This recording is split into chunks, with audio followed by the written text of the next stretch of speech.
This is fine. That's fine. I mean, I can break through walls, I just can't That's fine. get this.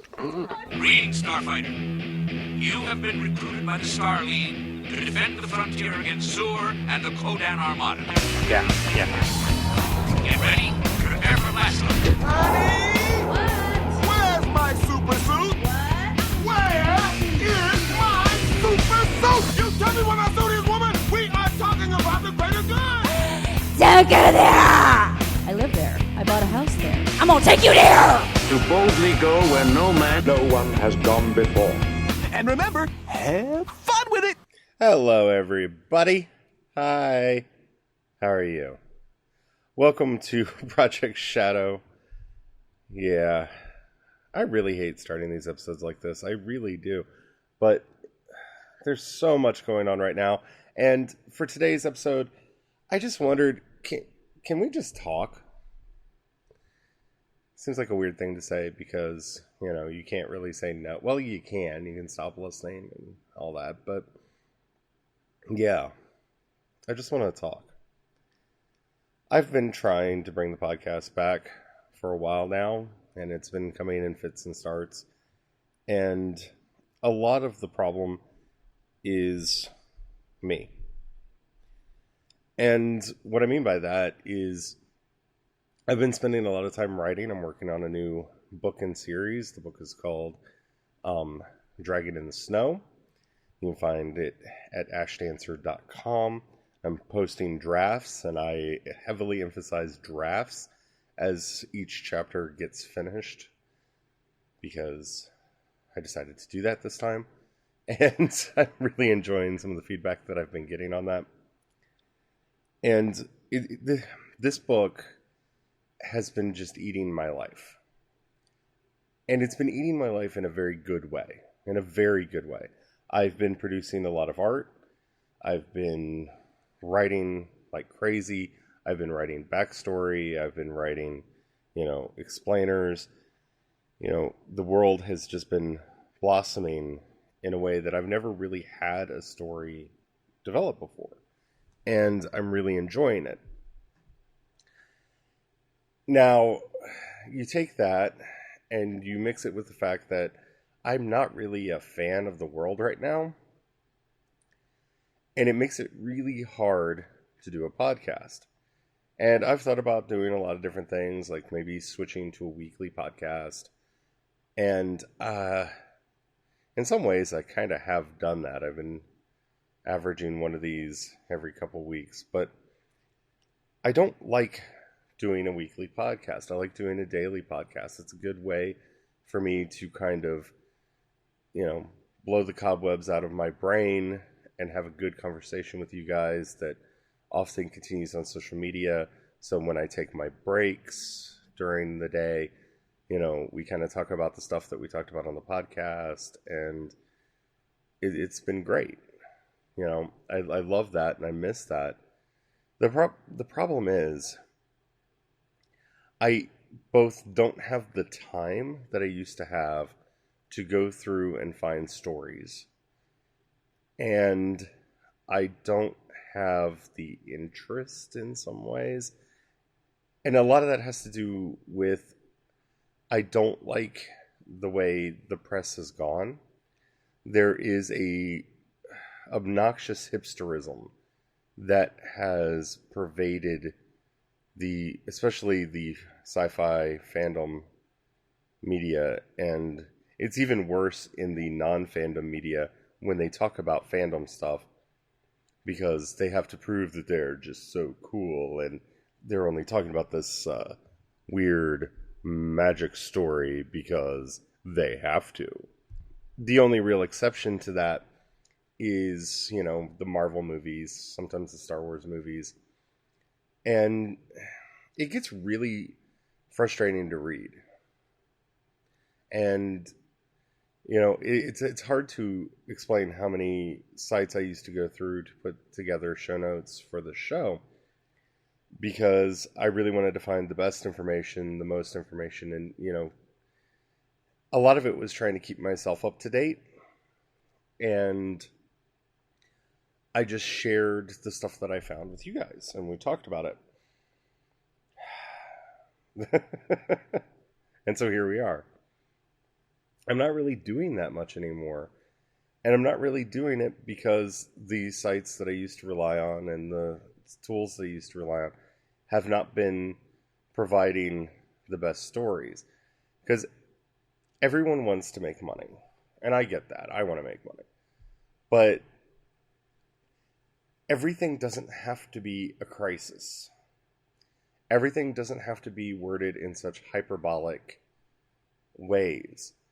You know, when Fabulous Beasts and Where to Find Them came out, which was a great movie, I don't care what anybody else says, I loved it. It like brought tears to my eyes and made me smile through the entire movie.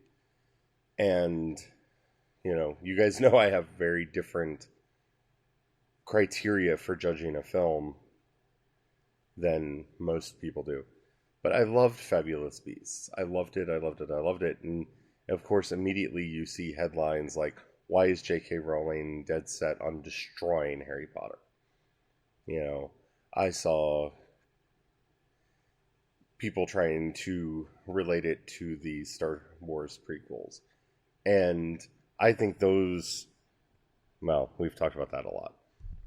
I think that those get a bad rap because people want to sound cooler than cool. You know, they've staked out positions that are the cool positions. And, you know, the fact that there's at least one prequel movie, if not two prequel movies, that I think is better than The Force Awakens. That's not a popular position. And honestly, this may be because I'm 40 now. But I don't want to fight about this stuff. It doesn't matter. It's like I don't know, maybe I'm just becoming the dude in older life, but it's like your opinion, man.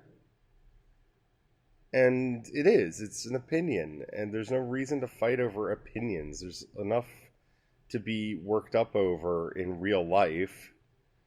Why go through all this hullabaloo over someone's opinion, man? And Rogue One was amazing, by the way. That's probably my second or third favorite Star Wars film. It's like really up there. I really, really, really enjoyed it. But that is a topic maybe for another day. And I'm not pushing that off just because I want to have this other discussion with you guys, but I'm currently reading through the novelization, and it's pointing out some things that I either missed in the movie that I'm going to need to go look and see if they are in the movie or if they're just in the book. Some of the stuff's just in the book. But I wanted to finish that before I discussed Rogue One. I don't know. I think when I started this podcast, the goal was to have a place where we could just sit around and talk. And then somewhere along the way, it became something else, and I felt really trapped in that model, and I spent most of last year trying to bring back that model and not the podcast. And I think that's where my problems came in, is that I was so fixated on, I used to give you guys this certain kind of show, and I have to continue doing that kind of show. And so I found myself at like 2, 3, 4 in the morning trying to go through news sites to find stuff so I would have stories to talk about on the next day's episode. And it became very wearing and tiring. So, what are we going to do? While I understand that this may lose me some listeners, I think those loyal listeners will stay with us. And if you're going to leave after this episode, I'm sorry. And I wish you'd stay along to see what this evolves into. Because I think what I want to do with this podcast is kind of turn it more into the radio shows that I really, really enjoy, where it's the host kind of talking and bringing up things that are important to them that day and see where this goes. I think that that's much more akin to what I would like to be doing and much more akin to where I am in my life right now. Because, like I said, I'm working on this book and I'm loving it so much. And I'm trying to find ways to spread word about it and get people to know that I'm working on it. Because, I don't know, there's something so different about it. And I don't necessarily mean that like, I have found an entirely new kind of fantasy fiction or any of that crap. Because I think people that talk like that are deluding themselves and, are just full of crap. But, it's... my relationship to it is very different from the stories that I've worked on in the past. Liquid Sky was planned out, thought out, and the original version was worked on in conjunction with the company to get it to where it was. After my breakup with them, it became the 4 books that it is now. Shine Like Thunder was a contest. Like Nano had just started, NaNoWriMo, National Novel Writing Month. It was, kind of new and fresh, and I thought it was interesting, and I wanted to do it. And I kind of had a rough idea of a story that I wanted to do, and, fight, push, and, Shine happened, and I like it, but, it came more out of, can I write a book like that? I pitched Fate's Harrow to a company, and they agreed to publish it, and I wrote it with them and for them.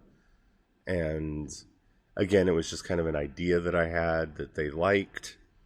And that's the way most writing goes. You have an idea, you pitch it to somebody. If, they salute the flag, then you actually start working on the project. And most of my work has been something kind of like that. The idea that became, the chain it was just a notion. I was sitting around kind of talking with people. I had some weird ideas. I kind of toyed with them, played with them, smushed it around, and a book popped out.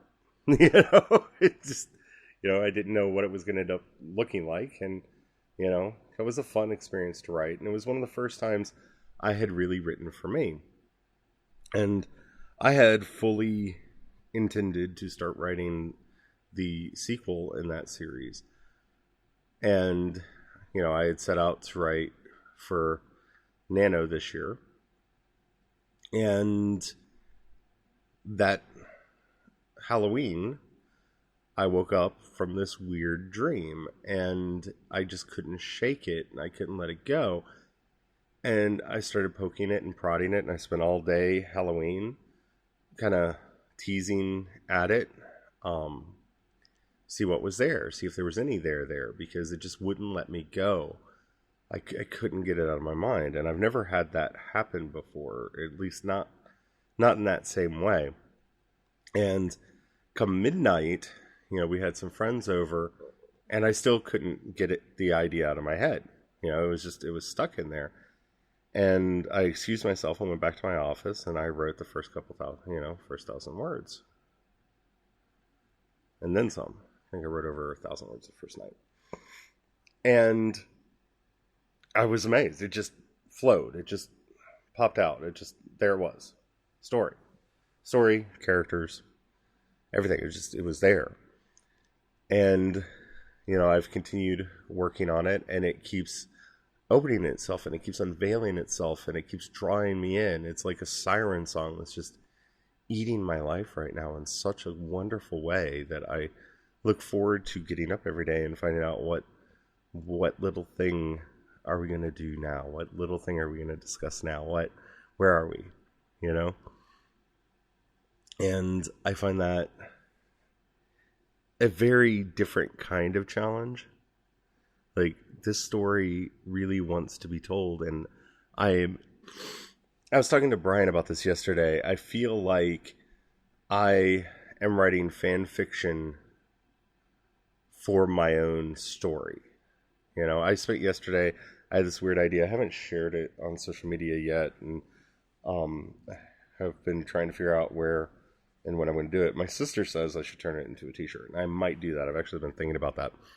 But I was thinking about the main character in the book. I was thinking about Zoe, and I drew this picture of her, and it's a very stylized, somewhere between Victorian and Art Deco tribal piece of her, and I really, really liked it, and I sent it. I've only shown it to two people. I've shown it to Brian, and I've shown it to my sister, and I really liked it.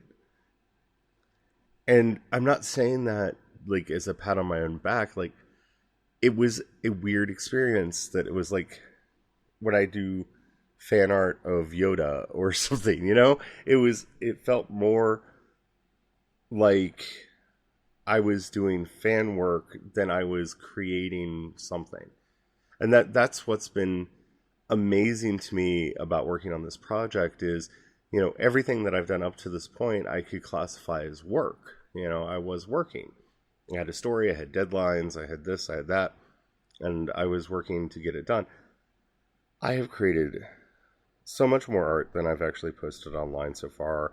I've written side stories, I've written little explainers, I've written fictitious historical documents for the setting, I've written just explainers of how magic works, how the setting works, the history of various nations and empires, and I feel much more like I'm participating in the fandom of something that I like rather than writing something that's my own.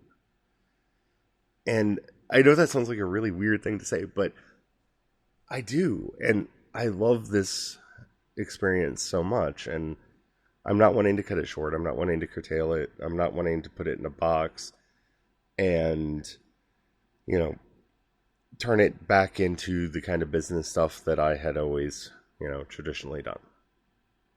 So, having said that, you know, it's probably going to continue to eat my time for a while now, you know. But I miss these podcasts. I miss talking to you guys. I miss the community that we had, and I'm hoping we can have again.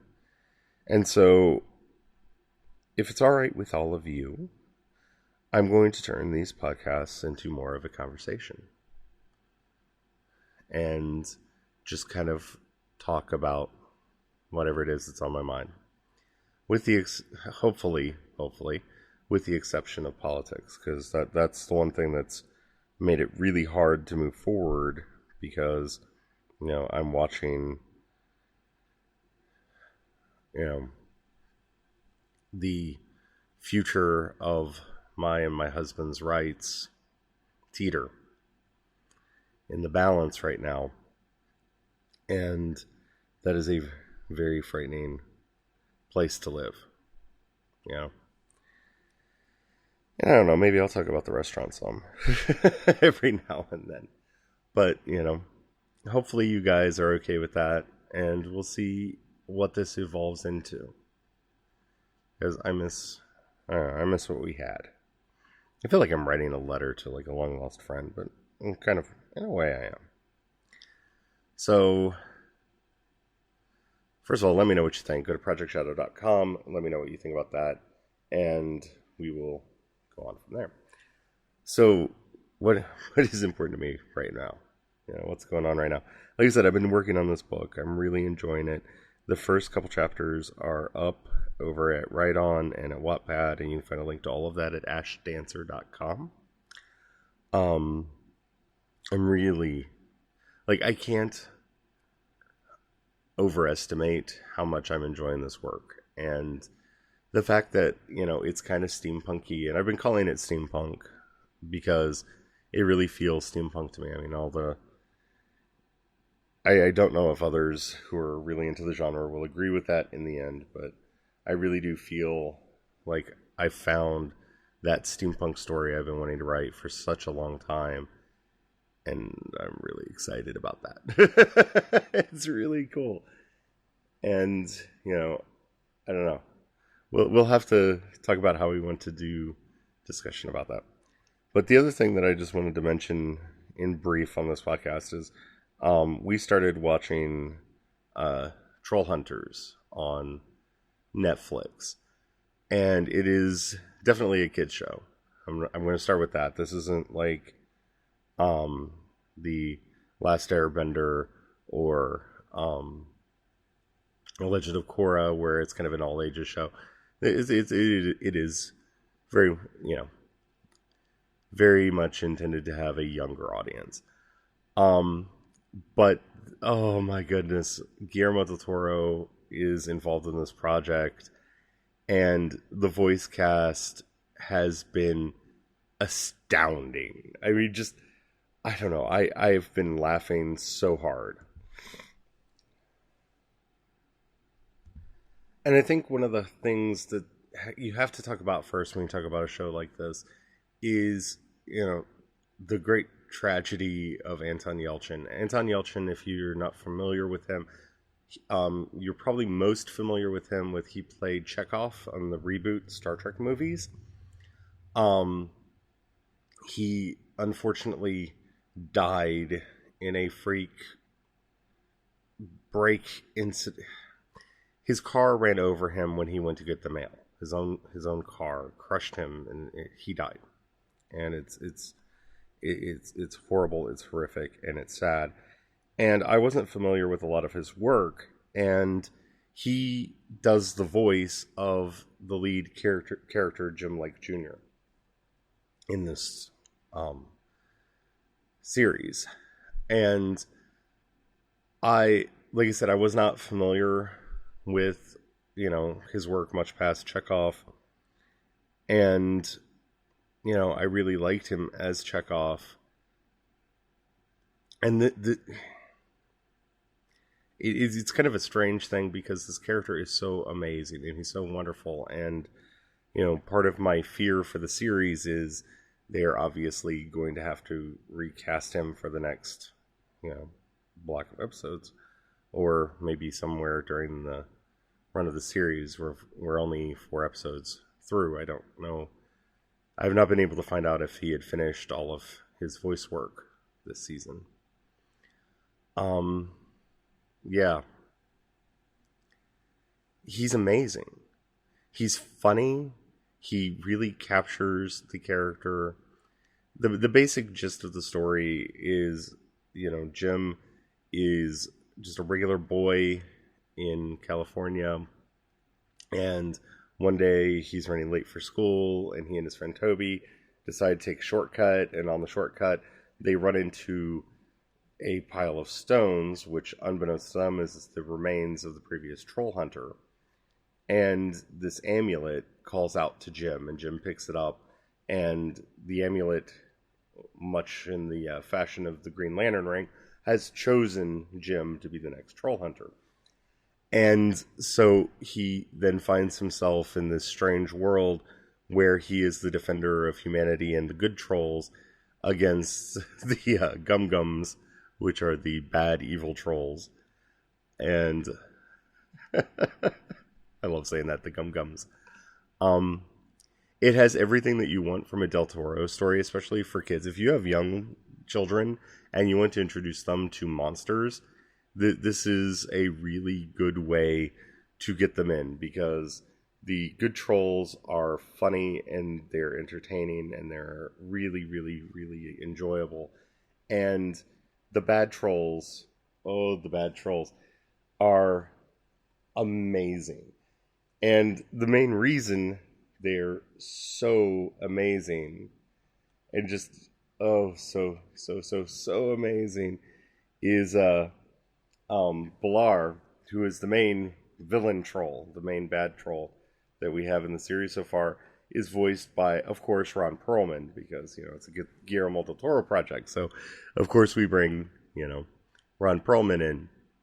And Ron Perlman I mean, you guys know my love of all things Ron Perlman. His voice work is hilarious. It is scary when it needs to be scary. It is everything you want from a monster in this kind of a thing. You know, if you are an adult, no, the show is not going to be scary to you. If you're a kid, there are some scenes that might be a bit scary to you, but overall it'll be kind of a funny, scary kind of a thing.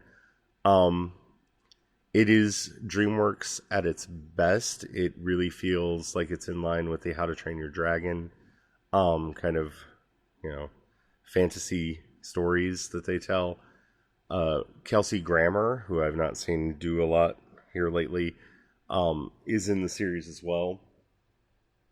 He is hilarious in here as well, and I hate to keep using those words, but you know, I don't know what else to call him. He plays Blinky, who is the troll that is teaching Jim how to use his newfound powers, and Arg is just too funny. Pacifist. You have to watch the show. I could try to explain that to you, but it's a running gag in the show, and it's really funny. And to me, that's what I enjoy about this show the most, is if, you know, you're watching this, it's pure escapism, but it is funny, it is quirky, it has its own kind of voice, it's building its own kind of world, and it will make you laugh. And if, like me, you need a place to laugh, if you need to just kind of let go and let be, definitely go check out this series. It's up on Netflix right now. It's exclusive to them right now, as far as I understand. It's a Netflix original. It's one of the shows they made in partnership with DreamWorks. Part 1 is up right now. I don't know how many parts there are going to be in total. It's 26 episodes, each 23 minutes. So that's a pretty decent amount of content that hopefully we will get through before Voltron Season 2 happens. Because, oh my goodness, Voltron! If you have not watched the first season of the new DreamWorks Voltron, you have to watch it. You have to watch it. Because it's also DreamWorks production now. But beyond that, it's the entire group that did Legend of Korra moved over from Legend of Korra when that show ended to do Voltron. So if you liked Legend of Korra and you're not opposed to giant mechanical lions who merge into a giant sword-wielding hero who saves the universe and saves the galaxy, definitely check it out. But just to get back to Troll Hunters, like I said, we've watched the first 4 episodes, and the first 2 are kind of the pilot for the series. It's the Becoming Part 1 and 2. I highly recommend that you set aside 46 minutes to start the show, because I was not sold on the first episode. The first episode kind of sets things up. The second episode kind of starts bringing it together. You know, and because it is 2-parter, I highly recommend that you watch both of those together and then start deciding whether or not you want to continue. Because the first one's much more about Jim's life and his family and Arcadia and, you know, his school life. And it becomes much more Troll Hunter-y in part 2 of, you know, in episode 2. So give it those 2. They are really funny. Wherefore Out There, Troll Hunter is a very interesting Jim is trying out for Romeo and Juliet, and he has this problem that every time he gets stressed, his Troll Hunter armor emerges around him, and he is trying to figure out how to use that to his advantage and not get caught as the Troll Hunter, because he can't let anybody know that he's the Troll Hunter. And yeah, you also get to see Hearthstone Troll Market for the first time. And yeah, this is one of those places, like, if you remember your first experience of like Diagon Alley and stuff like that, it really was a really cool place to see. I can't wait for them to explore Troll Market more. It's a lighthearted show, but it's worth it. By the time you get to episode 4, and I don't know that you have to watch everything up to episode 4. Episode 4 was the episode that sold it for me. The episode is titled Gnome Your Enemy. And oh my. In this episode, we are introduced to... Sorry. It's hard to... See, this is why you have to watch the show. It's hard to talk about it without even laughing. Okay, in this episode, Jim has to deal with one of his first actual tasks as Troll Hunter, which is he has to deal with rogue gnomes as part of his job as Troll Hunter. And, oh my goodness. I don't want to spoil this episode because it is a lot of sight gags and stuff like that, but I will never see gnomes the same way again. I'm hoping that DreamWorks does a series of toys for this, and one of them is a gnome. I will definitely buy a Troll Hunter gnome. It's too funny. It is just too funny, and the jokes are... Some of the ones in this episode get a little bit more mature, not in like a adult kind of way, like a TVMA kind of way, but you can tell that Jim is a teenager, and this is a show that is kind of trying to be all ages, but mainly trying to hit that teen market. And some of this was the episode that sold me on the show. Gnome Your Enemy was just so good. It was so funny. It was everything that I wanted from the series, and it gives me hopes that I'm going to get a lot more of that as the show goes on. Yeah. It's too good. I want the gnome. I want the gnome. Which, yeah, I'm not going to spoil it, but they named the gnome at one point, and yeah, I will buy this gnome. I will buy plushies of this gnome. I will buy, hopefully, animated figures of this gnome that move. I will, yeah. I am a fan of the gnome. It's too funny. Anyway, that's something that we're watching right now. I do believe Shadowhunters just started up again, and we'll be checking that out soon. We're looking into watching that Beyond show that was put up by Freeform on everything. It's also up on Hulu. We watch the whole thing. So I might do that since it's up on Hulu and I can watch it all commercial free, because that was the thing that was really bumming me out, because I really don't like watching commercials. Commercials are the antithesis of good entertainment.